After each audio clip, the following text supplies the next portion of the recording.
మన ప్రభువు యేసు క్రీస్తు నామములో మీ అందరికీ నా హృదయపూర్వకమైన వందనాలు. ఈ దినమంతా నా ప్రభు మీకు తోడై ఉండి ఆయన కటాక్షం, ఆయన కృప, ఆయన దయ మీకు సమృద్ధిగా కలగచేయునుగాక. పరిశుద్ధ గ్రంథంలో నుండి 103వ కీర్తన 7వ చరణాన్ని నేను చదువుతా ఉన్నాను. మీ పరిశుద్ధ గ్రంథమైన బైబిల్ తెరచి చూడండి. ఆయన మోషేకు తన మార్గములను తెలియచేసెను, ఇశ్రాయేలు వంశస్థులకు తన క్రియలను కనపరచను. భక్తుడైన దావీదు గారు ఒక కీర్తన రాస్తూ ఆ కీర్తనలో ఒక శ్రేష్టమైన మాట చెప్తున్నారండి. యెహోవా ఇశ్రాయేలీల వంశస్థులకు తన క్రియలను కనపరచాడంటండి.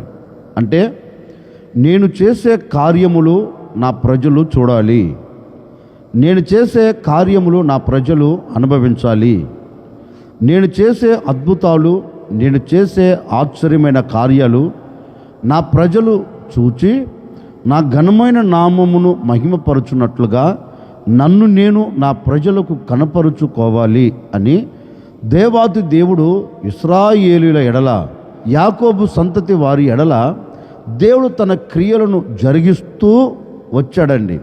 లేఖనములో మనం చదివితే దేవుని పేరు పెట్టబడిన ఈ ఇశ్రాయేలీయులు ఐగుప్తు దేశములో నుండి బయలుదేరి వస్తున్నారండి. వాగ్దానము చేయబడిన దేశంలోనికి వస్తున్నారు. వాగ్దానము చేయబడిన దేశంలోనికి వచ్చేదానికి ముందు ఐగుప్తు రాజు చేతుల్లో నుంచి విడిపించేదానికి దేవుడు అక్కడ అద్భుతాలు చేయడం ప్రారంభించాడండి. దేవుడు అక్కడ ఒక సూచక క్రియ జరిగించడం ప్రారంభించాడు. అంటే తన్ను తాను ప్రత్యక్షపరుచుకుంటున్నారు, నేనే దేవుడను. ఏ కార్యము చెయ్యాలి అన్నా అది నా చేత మాత్రమే అవుతుంది, ఏ కార్యము మీరు చూడాలి అన్నా నేను మాత్రమే చేయాలి అన్నట్లుగా దేవుడు వారి ఎడల అద్భుతాలు చేసి ఆశ్చర్యమైన కార్యాలు చేసి వారిని అందరినీ విడిపించాడండి. వారందరినీ విడిపించి శ్రేష్టమైన దేశంలోనికి తీసుకొని వస్తున్నాడు. వారిని విడిపించే నాటి నుండి ఆయన అద్భుతాలు చేస్తూనే వస్తున్నారు. కొంచెం దూరం వచ్చే లోపండి ఓ చిన్న అలజడి. వెనక చూస్తూనేమో శత్రువులు నిలిచి ఉన్నారు, ముందు చూస్తూనేమో ఎర్ర సముద్రం ఎగిసి పడుతుంది. ఈ ప్రజలకు ఒక ఆలోచన ఏంటి అంటే, ఇక మనం దాటలేము, ఈ ఎర్ర సముద్రాన్ని మనం దాటి ముందుకు వెళ్ళలేము, ఇటు వెనకకు వెళితే శత్రువులు ఉన్నారు, ఎటు వెళ్ళినా మనకు మరణము తప్ప మనము సజీవుల మధ్యలో ఉండేదానికి వీలు లేదు అన్నట్లుగా అందరూ భయాన్ని చేత పట్టుకొని, భయం గుండెల్లో నిలిచిపోయింది. ప్రాణాన్ని గుప్పెట్లో పట్టుకున్నారు. ఏమి చేయాలో అర్థం కాక అక్కడ కుప్పగా కోల్చబడి అందరూ మోసకు వ్యతిరేకులుగా మలచబడిపోయారండి. అప్పుడు ఈ దైవ సేవకుడు ఏం చేశాడో తెలుసండి. తిన్నగా దేవుని సన్నిధిలోనికి వెళ్ళి దేవుని సన్నిధిలో ఎలుగెత్తి ప్రార్థన చేస్తున్నాడు. అయ్యా, మా ముందేమో ఆటంకం నిలబడి ఉంది, మమ్మల్ని ఏమో శత్రువులు తరుముతున్నారు, మేము వెనకకు వెళ్ళలేము, ముందుకు వెళ్ళలేము, ఒకవేళ ఎటు వెళ్ళినా మాకు ఆపద పొంచి ఉంది. ఈ ఆపద మధ్య నుంచి మమ్మల్ని తప్పించగలిగిన వారు ఎవరూ లేరయ్యా. ఆనాడు ఐగుప్తు దేశంలో అద్భుతాలు చేసి క్రియను కనపరిచి నీ క్రియలు అక్కడ ప్రజలు చూచున్నట్లుగా తెలియచేసావు కదా, మరి ఈ ఎర్ర సముద్రం దగ్గర కూడా నీ క్రియను కనపరచు. నీ క్రియ ఈ ప్రజలు చూచున్నట్లుగా, నీవు చేసేదాన్ని ఈ ప్రజలు చూచున్నట్లుగా, నిన్ను గూర్చి ప్రజలు చెప్పుకున్నట్లుగా ఒక అద్భుతం జరిగించు అని దేవుని సన్నిధిలో ప్రార్థన చేయటం ప్రారంభించాడండి. అంటే వీరికి కలుగుతున్న పరిస్థితిని బట్టి, వీరు ఎదుర్కొంటున్న ఆటంకాన్ని బట్టి దేవుని సన్నిధిలో ప్రార్థన చేయటం ప్రారంభించాడు. ఇక ఆకాశం ముందున దేవుడు కూడా ఒక శ్రేష్టమైన మాట చెప్తున్నాడు. మోసే, ఆ ప్రజలతో చెప్పు, వారు పోరాడవలసిన అవసరం లేదు, వారు కత్తి దుయ్యవలసిన అవసరం లేదు, వారు యుద్ధం చేయవలసిన అవసరం లేదు. ఎందుకంటే వారు ఊరక నిలిచి చూడమని చెప్పు. నా క్రియ నేను జరిగిస్తాను, నా క్రియను వారు చూచున్నట్లుగా వారి కన్నుల ఎదుట నేను కనపరుస్తాను. వారు చూడబోతున్నారు నేను చేయు కార్యమును, నేను చేయు క్రియను వారు చూడబోతున్నారు. గనుక వారితో నువ్వు చెప్పు, ఊరకనే నిలిచి చూడమని చెప్పు అన్నారు. దైవ సేవకుడు కూడా ప్రజల యొద్దకు వెళ్ళి ప్రజలతో చెప్పాడండి, మీరు దుఃఖపడవలసిన అక్కర్లేదు, వెనక వస్తున్న శత్రువులను చూసి అస్సలు అధైర్యపడవలసిన అవసరం లేదు. ఎందుకంటే మన దేవుడు మనల్ని ఈ ఎర్ర సముద్రాన్ని దాటించబోతూ ఉన్నాడు. నిశ్చయముగా ఆయన క్రియ మన కన్నుల ఎదుట కనపడబోతుంది గనుక మీరు చేయవలసింది ఒక్కటే, ఊరక నిలబడి చూడమని చెప్పారండి. అంతలో అక్కడున్న జనసమూహంలో కొందరు అంటారు, ఊరక నిలబడితే ఎలా అద్భుతం చూడగలుగుతామయ్యా, ఊరక నిలబడితే ఎలా కార్యాన్ని మేము చూడగలుగుతాం, మేము ఏదో పోరాడితేనే కదా అన్నట్లుగా మాట్లాడారు. అప్పుడు మోషే అంటారు, దేవుడు చెప్పాడు ఊరక నిలిచి చూడమని. దేవుడు చెప్పినప్పుడు మనం ఊరక నిలిచి చూడాలి. లేదా దేవుడు మన కత్తి చేతపట్టి మీరు యుద్ధానికి పూనుకోనండి, యుద్ధంలో జయమిస్తాను అంటే మనం యుద్ధము చేయుటకు పూనుకోవచ్చు, కత్తి దుయ్యవచ్చు, కత్తి చేతపట్టవచ్చు, మనమంతా వారితో పోరాడవచ్చు. దేవుడు అది చెప్పలా, ఊరక నిలబడి చూడమన్నాడు. ఊరక నిలబడి చూస్తే మీరు అద్భుతం చూస్తారు, ఊరక నిలబడి చూస్తే ఆశ్చర్యమైన కార్యాన్ని మీరు చూస్తారు అన్నారు. అంతలోనండి ఈ ప్రజలందరూ ఊరక నిలిచి చూడటం ప్రారంభించారు. నిలిచి చూడటం ప్రారంభించాడు. ఇక ఆయన కార్యం జరిగించటం ప్రారంభించాడండి. ఏ శత్రువులు అయితే తరుముతున్నారో వారితో యుద్ధము చేయుటకు ఆయన బయలుదేరాడు. యుద్ధము చేయుటకు ఆయన అడుగు పెట్టాడు. యుద్ధము చేయుటకు ఆయన దిగి వచ్చాడు. ఆయన దిగి వచ్చి వీరిని తరుముతున్న శత్రువులందరినీ దేవుడు ఏం చేశాడో తెలుసండి, ఎర్ర సముద్రములో జలమయం చేసి పడవేశాడు.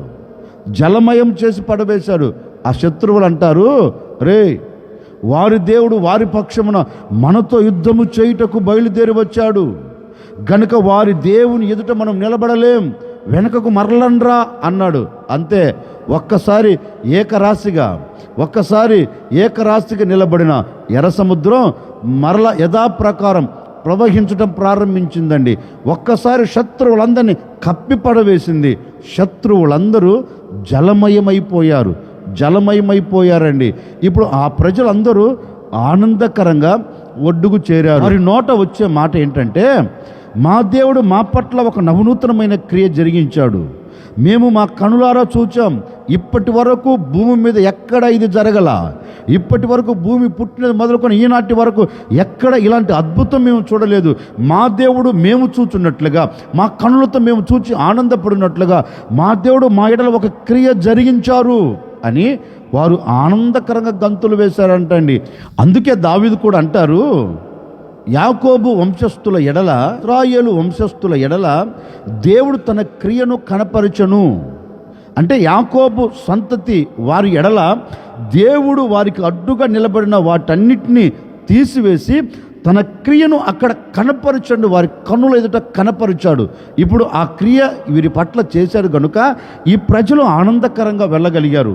ఈ రోజున నేను కూడా మీతో చెప్పాలి అనుకున్న మాట ఏంటంటే, ఆ రోజు యాకోబు సంతతి ఎడల ఆయన క్రియ జరిగించాడు కదా. ఈ ఉదయకాల సమయము నుండి క్రీస్తు రక్తముతో కడగబడిన నీ ఎడల కూడా, క్రీస్తు రక్తముతో కొనబడిన నీ ఎడల కూడా నా ప్రభువైన యేసు క్రీస్తు ఒక క్రియను నీకు కనపరచబోతూ ఉన్నారు. ఇప్పటి వరకు ఆ క్రియను నువ్వు చూడలేదు, ఇప్పటి వరకు ఆ క్రియ నీ జీవితంలో జరగలేదు.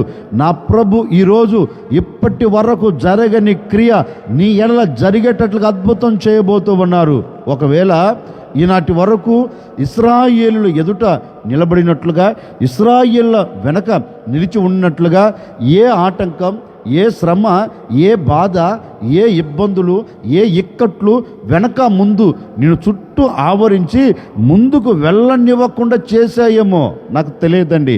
ఆ పరిస్థితులను నువ్వు దాటలేక, ఆ పరిస్థితుల మీద నీవు జయమును చూడలేక, వాటి మీద నీవు జయము పొందుకొని ముందుకు అడుగు వేయలేక, వాటి మధ్యలో అలాగే కుప్పగా కోల్చబడిపోయావేమో. ఏవి కూడా నీకు ప్రయోజనకరంగా లేవేమో, ఏవి కూడా నీకు దీవెనకరంగా లేవేమో. ఒకవేళ వాటి మధ్యలో నువ్వు చుట్టబడి, వాటి మధ్యలో నువ్వు నిలిచిపోయి శాపమును చూస్తున్నావేమో. ఈ ఉదయకాల సమయంలో నా ప్రభు నీతో చెప్పకనే చెబుతున్నారు, వారి వెనక వారి ముందు నిలబడినట్లుగా వాటన్నిటిని దేవుడు హతమార్చి వారి ఎదుట క్రియ జరిగించున్నట్లుగా నిన్ను చుట్టూ పడవేసిన, నిన్ను చుట్టూ ముట్టిన పరిస్థితులన్నిటినీ నా దేవుడు నీ పాదముల కింద ఉంచబోతున్నారు. నీ కంటికి కనబడకుండా దేవుడు అద్భుతం చేయబోతూ ఉన్నారు. ఈనాటి వరకు చూచిన కష్టం, నష్టం, బాధ, శోధనలు, ఇబ్బందులు, ఇక్కట్లు ఇక మీదట నీవు చూడకుండా వాటన్నిటిని నా దేవుడు హతమార్చబోతూ ఉన్నాడు. వాటన్నిటిని నా ప్రభు నీ పాదముల కింద ఉంచబోతూ ఉన్నారు. వాటన్నిటి మీద దేవుడు నీకు జయమును ఇవ్వబోతూ ఉన్నారు. ఇక చూడను, ఇక నేను ఇది అనుభవించలేను, ఈ క్రియ నేను చూడలేను అనుకుంటున్నావా?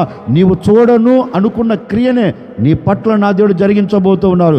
నీ కన్నులు చూడబోతూ ఉన్నవి, కన్నులారా నువ్వు చూడబోతూ ఉన్నావు, మనసారా నీవు అనుభవించబోతూ ఉన్నావు. నా ప్రభు అయిన యేసుక్రీస్తు నీ ఎడల ఒక నవనూతనమైన కార్యమును జరిగించబోతూ ఉన్నారు.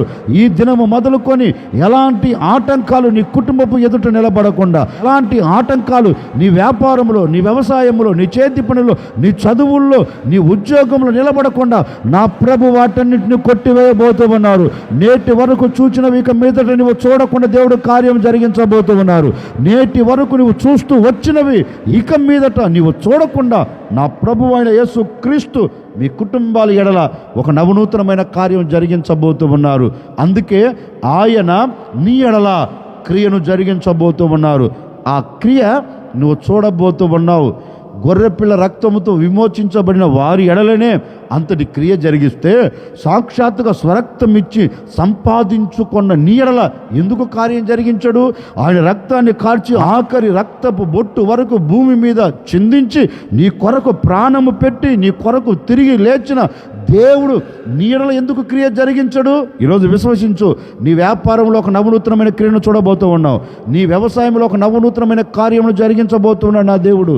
నీ చదువులో, నీ ఉద్యోగంలో, నీ చేతి పనిలో ఒక నవనూతనమైన క్రియను నువ్వు చూడబోతూ ఉన్నావు.